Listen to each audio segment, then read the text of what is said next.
Salam dostlar, bu benim yeni hesabımdır. Yeni hesab aldım 10 manata. Necə hesabdır baxaq. 71 karakter var içində, 6 max karakter. Karakterlərin yarısı var. Yəni belə baxaq, 24 dənə karakter yoxdur. Yəni belə baxanda mən istəyirəm ki, birinci maçıma fənklə girim, elə fənk də var. Adımızı dəyişdirəcəyim. 60 elmas eləyib. Yəqin ki, Eşref tək fanıymış. Və 30.000 kupa hesabdır. Dostlar, hesabı tanıtdığıma görə mən Bibi ilə Hokkey xəritəsinə girişimi edim. Dostlar, gözəl bir şəkildə birinci qolumu atıram.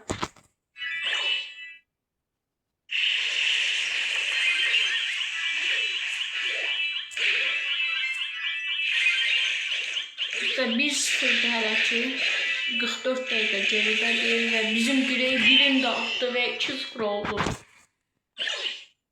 Randomdur. Bunlar yəni.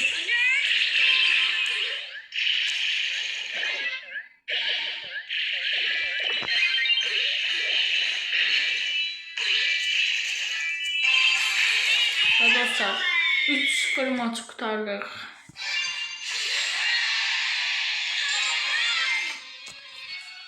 Bibi'yi də Bibi 603 kupa elədiyimə görə ikinci bir karakterlə girmək istəyirəm. Nita'ya girdim.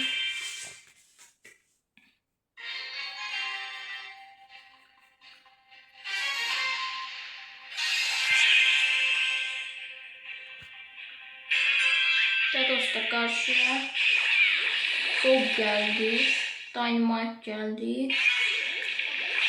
O bir karakterin adını bilmədiyimə görə.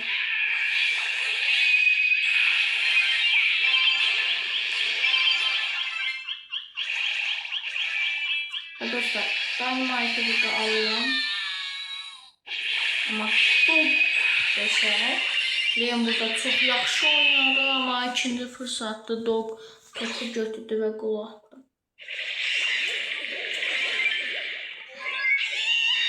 Ben ayımı bastım ama biraz aksı pis bastım.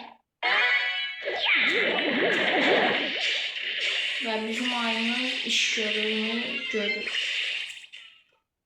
Da top fırlanır. Ben bir tane de ayının ultisini salladım.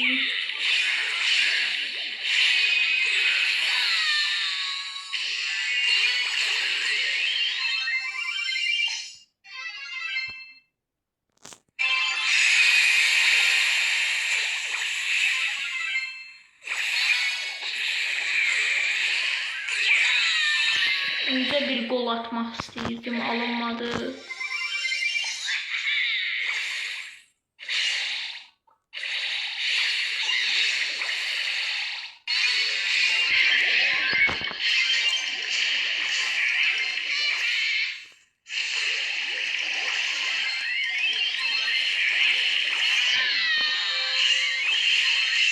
Ve dostlar, burada Leon gizlice girdi ve 1-1 elədi şotu.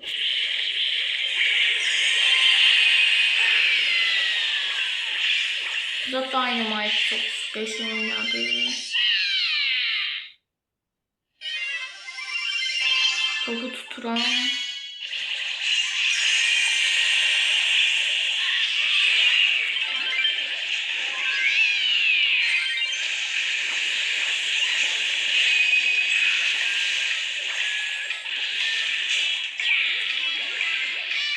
Burada Topu da aldı.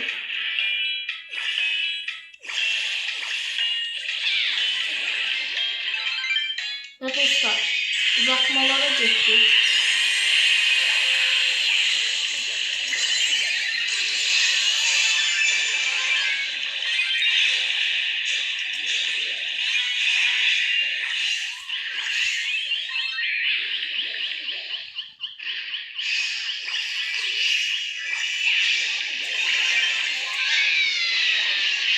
Aynı da yeniledik ama 2-1 uduzduq. 2-1 uduzduq, amma heç nə olmasın. Gələn videoda görüşərik.